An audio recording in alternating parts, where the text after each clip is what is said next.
सच्चिदानंद भगवान की, सनातन धर्म की।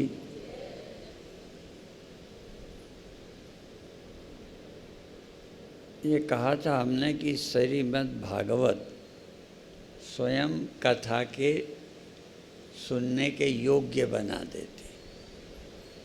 अभी आपने कथा सुनी भक्ति की, कैसे हुआ, धुंधकारी की कैसे प्रेत बना, फिर उसका कल्याण बहुत कुछ करने से नहीं हुआ, भागवत से। ठीक है, तो अलग अलग स्तर के लोगों के लिए श्रीमद् भागवत सुनने से स्वयं श्रोता इसके पात्र बन जाता है। और भी आपको लगता है भक्ति और चीज़ है, भगवान और चीज़ है, गुरु और चीज़ है। भक्ति, भक्त, भगवंत, गुरु, चार गिना है। भक्ति, भक्त, भगवंत और गुरु। ये तो एक ही है। जहाँ भक्ति होगी वहाँ भगवान होगा ही। आपको लगता है हम भक्त हैं, भगवान कहीं और रहता है। भक्ति की ही तो कमी है, भगवान तो पहले ही बैठा है। यदि भक्ति हो तो भगवान है, तो भक्ति जहाँ है वहाँ भगवान भी है, और भक्ति है वो भक्त तो है ही। और ये सब जहाँ है समझो गुरु भी उसके पास है।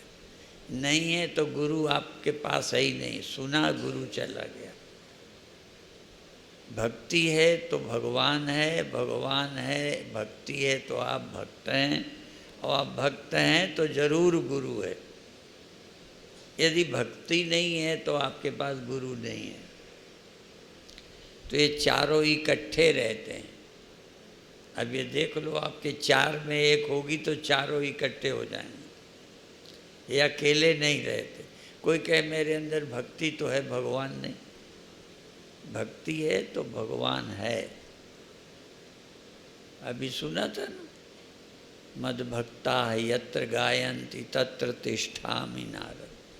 मैं वहाँ रहता हूँ जहाँ भक्ति है, भगवान है, कीर्तन है, और गुरु भी वही है। गुरु कोई और चीज़ थोड़ा है। और तो रोज़ ही सुनते हो गुरुर् ब्रह्मा गुरुर्विष्णु गुरुर्देव। तो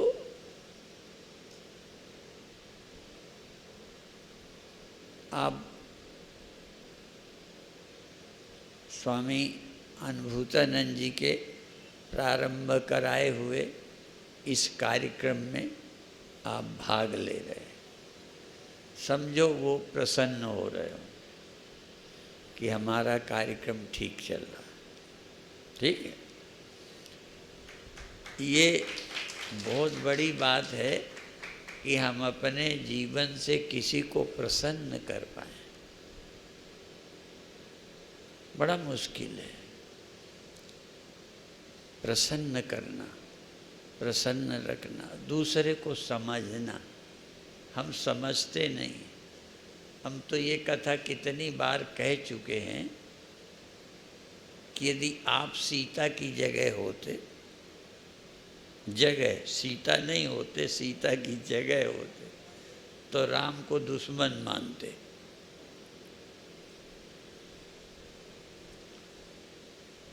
पर सीता का कहीं जिक्र नहीं है कि राम के प्रति उन्होंने बुरा कभी सोचा हो।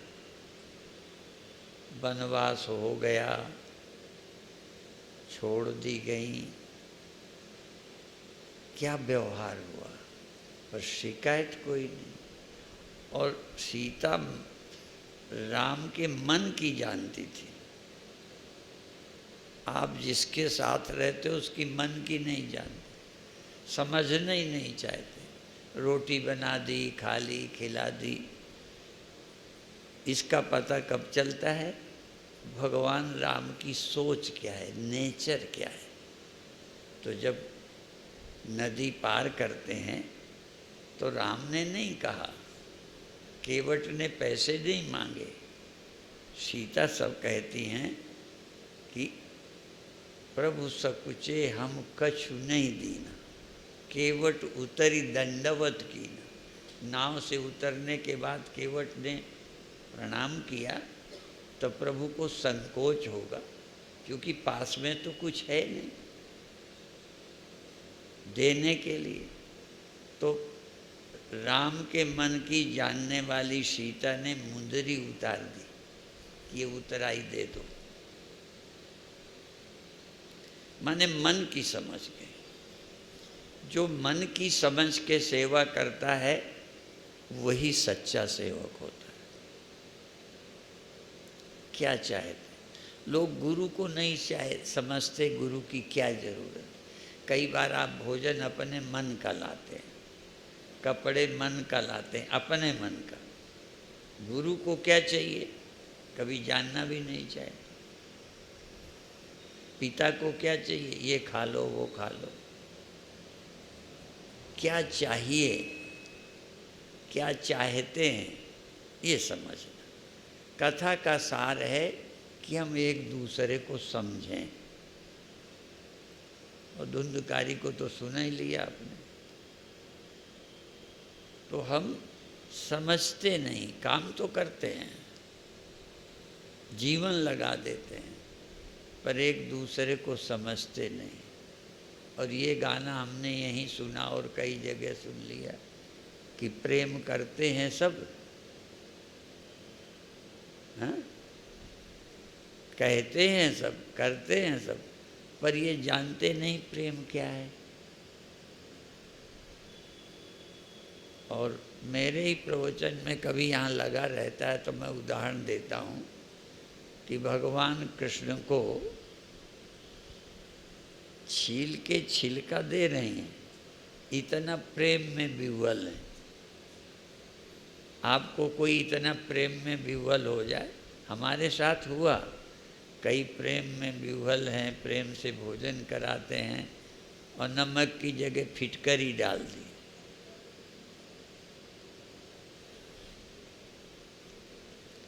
तो प्रेम में हो जाता है। तो गूदा फेंक के छिलका दे रही हैं। कृष्ण भगवान कह सकते थे ये क्या करती हो, या कह देते गूदा दो छिलका क्यों दे रही हो। वो नहीं कहते और वो प्रेम में मस्त है। ऐसा प्रेम तुम्हें अच्छा लगता है? तुरंत डांटोगे, बेवकूफ कहेंगे, तुझे इतनी तमीज नहीं। हम ज़्यादा समझदार हैं, हम प्रेम की कीमत नहीं जानते। प्रेम क्या होता है, प्रेम क्या है, हैं? ये समझते नहीं। कहते हैं हम प्रेम करते हैं। कई लोग कहते हैं प्रेम करते करते मर गए, पे खुश ही नहीं होते। कई को खुश करने के लिए ना तुम यूँ ही कहते हो, पर असल में समझते नहीं प्रेम क्या है। प्रेम में विह्वल हो जाना मस्त। और प्रेम की कीमत समझने वाले भी कम हैं। तुम प्रेम हो गए तो लोग पागल कहेंगे, ठीक है। तो वो छिलका दे रही हैं, उस प्रेम की वैल्यू भगवान कर रहे हैं। माने भगवान प्रेम करने वालों की कीमत जानते हैं। हम न प्रेमी हैं न प्रेम की कीमत जानते हैं। और कोई हमें प्रेम करता है तो पहचानते थोड़ा है कि ये प्रेम करता है। तो जीवन में प्रेम आ जाए। एक ही लाइन कह के बंद करेंगे, क्योंकि हमारा प्रवचन का नहीं है, कथा का टाइम है। पर दशम गुरु ने कहा, जिन प्रेम कियो तिन्हि प्रभु पायो। क्यों? प्रेम में आनंद रहता है, प्रेम में मस्ती रहती है, प्रेम में नशा रहता है।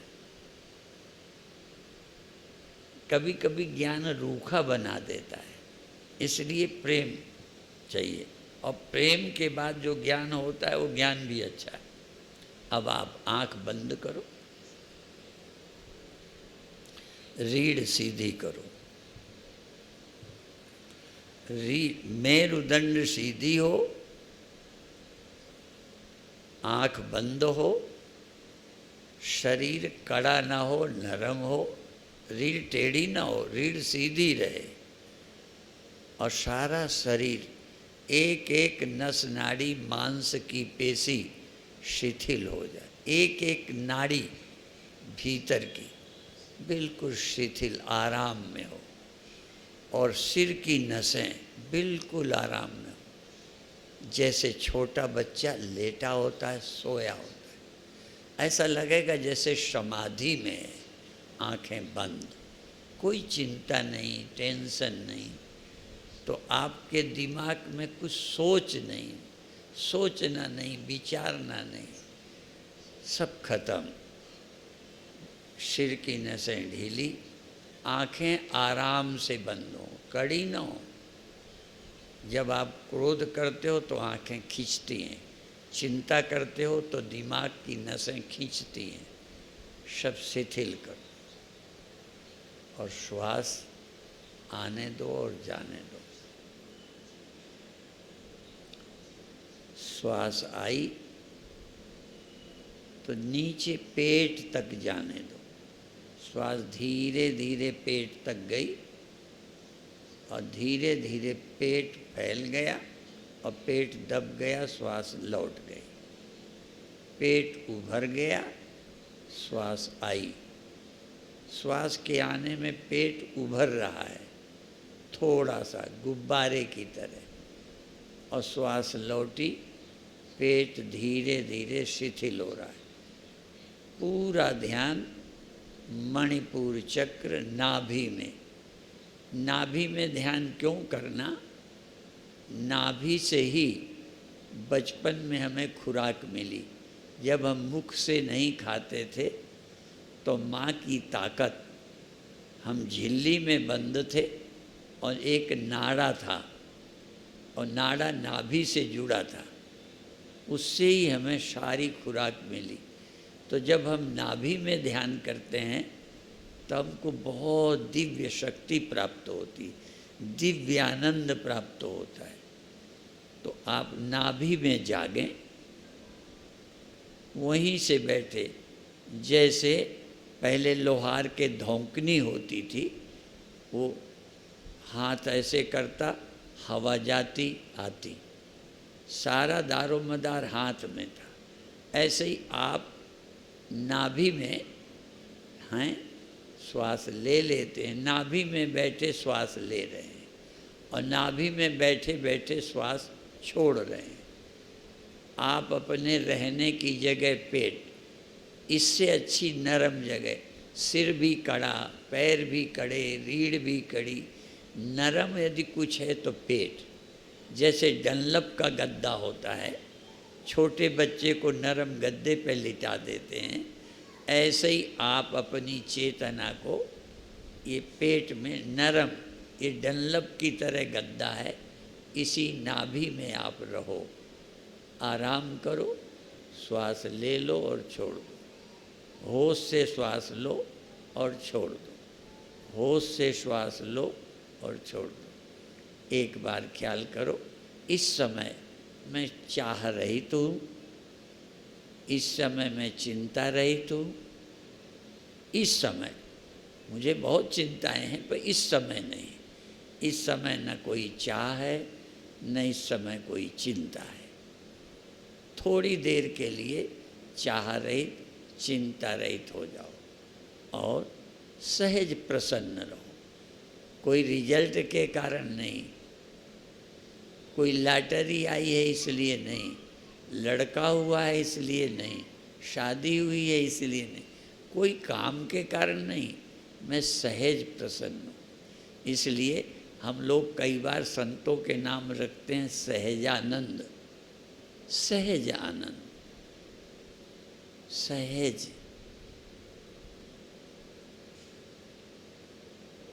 आत्मानंद, निजानंद, स्वरूपानंद, कोई और नहीं। सहज प्रसन्न हो, राग नहीं, दोष नहीं, कोई राग द्वेष नहीं है, कोई चाह नहीं है, सिर्फ जगा हूँ। याद रखो, सिर्फ नाभि में जगा हूँ, श्वास आती है, मुझे पता चला, आ गई, चली गई। मैं जग रहा हूँ, चाह रही तू और प्रसन्न हूँ। और कोई, यही मंत्र है, यही जप है, मैं चैतन्य हूँ और प्रसन्न हूँ, किसी चीज़ के बिना, अन्य की कोई अपेक्षा नहीं, कोई कर्म से नहीं, कोई पाने से नहीं, न पाने से खुश हूँ, न छूटने का भय है। मैं किसी की अपेक्षा नहीं रखता कि रहे या जाए, मेरा होना ही काफ़ी है। और अब एक बार याद करके कि हाँ, सचमुच मैं जग रहा हूँ, कल्पना नहीं करो, सचमुच आप जग रहे हो, होश में हो। एक बार सचमुच 1-2 सेकंड को मैं चाह रही थी, 1-2 सेकंड के लिए मुझे किसी चीज़ के चले जाने का भय नहीं है, भय काम से रहित। और जब काम नहीं, भय नहीं, तो क्रोध नहीं। बिना काम के क्रोध नहीं आता, कामना के कारण क्रोध आता है। कोई कामना नहीं है तो फिर भय क्या हो, क्रोध क्या, ईर्ष्या क्या। इसलिए सहज भाव में रहकर अब आप एक बार ध्यान को एकदम नीचे से एकदम टॉप पर, सिर पर ले जाओ। एकदम छोटे बच्चों का सिर, आप सब माताएं अधिकतर हो, नहीं हो तो आपके घर में बच्चे, छोटे में बच्चों की खोपड़ी, जैसे हमारा दिल धड़कता है, हृदय, ऐसे छोटे बच्चों का सिर धड़कता है। उसको लोग कहते हैं सीट ऑफ सोल, आत्मा की जगह है। आप एक बार अपने ध्यान को सिर पर ले जाओ।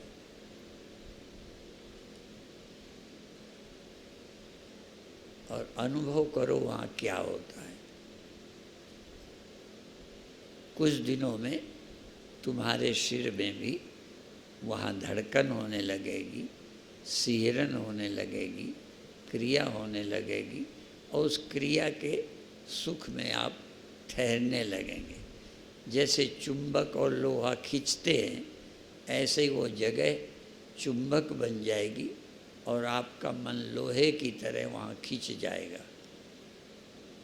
और अब सहज भाव से छोड़ने की तैयारी करो।